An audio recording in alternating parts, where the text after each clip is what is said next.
service?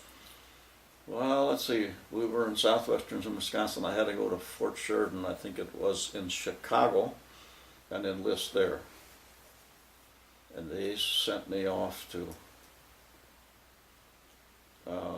Texas, in the panhandle of Texas for basic training, they called it. What was basic training like? Basic training was something else. That's where they either tried to make a man out of you or put you in the hospital, one or the other.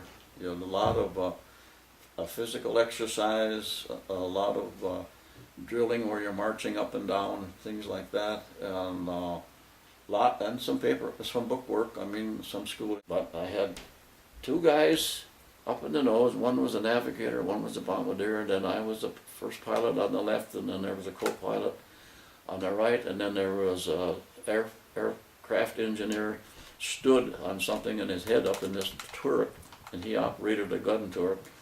And then there was bomb bay from back here, and just a little catwalk about 9 inches wide between us and those 5 guys back here. There was a radio operator in that room there with a whole bunch of radios. We could talk to anybody, anywhere. And then there were 2 gunners, one back here and one here. And then there was a gunner that had to curl himself up in that thing and operate his guns electrically. And then way back in the nose there was a guy that lived back here, and he would keep supposedly enemy aircraft off of our tail. What was the most memorable experience of the war for you? Most memorable experience? Well, it's a good thing you asked that one, because I have one.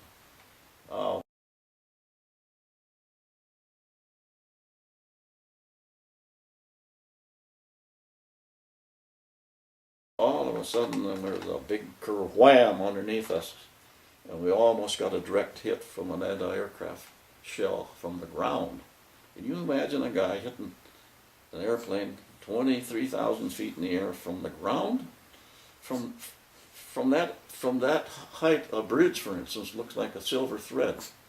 But anyhow, they had a way of knowing where we were and how high we were and how fast, and so they hit the plane, and there was holes in this wing. This guy was killed, and the radio operator was killed, and that radio shack was just about destroyed. There was a big fire in there. There was a fire here where half of the main gas tank should have been, and that fire was going clear back to here. Those 2 engines quit. The oxygen was gone. Oh man, what else went wrong? Oh, that was enough to go wrong. That scared the daylights out of me. It almost stopped my nervous system because so much was wrong. And then to add to that, I said, well, this is it. Anyway, there was so much that went wrong, and also the controls were crippled because I had the aileron controls in my hand and they were just flopping loose, which means you couldn't lift or lower the wings. So that was enough for me. So I pushed the microphone button on the wheel again, and I hollered, bail out, everybody out. And I got another shock. I discovered I was talking to myself. The intercom system was shot out, and so I wasn't telling anybody anything. And now I'm in real trouble because I have to figure out how to stabilize the plane the best I can so those guys that could figure it out for themselves could jump. But I got lucky. What I was worried about, since I didn't have aileron control, that left wing would go down because these 2 engines quit, and we'd get into a spiral and we'd all get smashed. But I slammed that right rudder in, not knowing anything else, and by golly, that wing came up. So we went down in a slow spiral to the right. When I saw that altimeter going by 11,000 feet and we were going down too fast, I was having trouble holding that nose up. So I don't know, maybe the fire burned off some of these controls back here. But because those are fabric.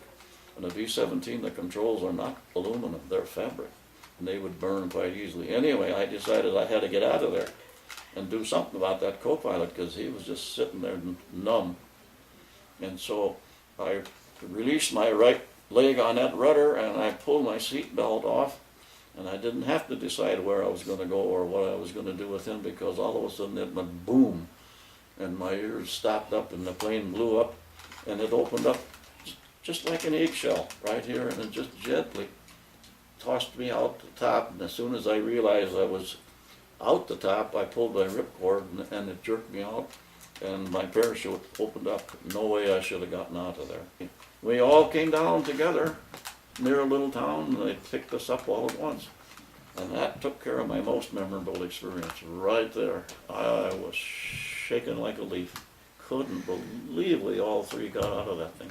And it came down in 3 or 4 big pieces. And I wanted to go over there and see what happened to the other guys. They wouldn't let me go. They just picked us up and they kept us in their youth clubhouse until the army could come and get it.